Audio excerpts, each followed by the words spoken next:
Mencegah peredaran miras selama bulan suci Ramadan, Satuan Sabara Polrestabes Palembang lakukan razia miras di sejumlah toko maupun warung-warung di kota Palembang.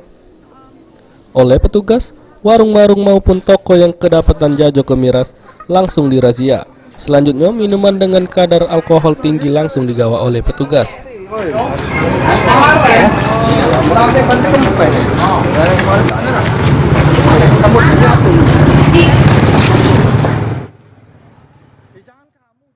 Selanjutnya, buat pemilik warung maupun toko yang jajok miras diinjuk peringatan oleh petugas supaya tak jajok miras, khususnya pada bulan suci Ramadan.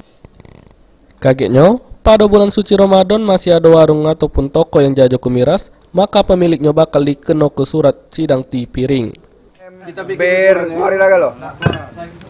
Ya.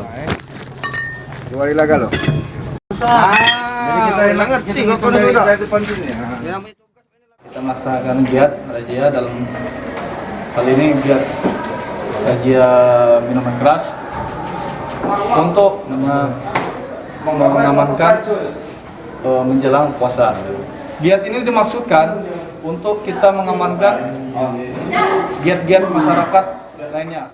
Diharapkan dengan adanya razia dari petugas Sabara, peredaran miras pada bulan suci Ramadan ini pacak berkurang, bahkan tidak katik sama sekali.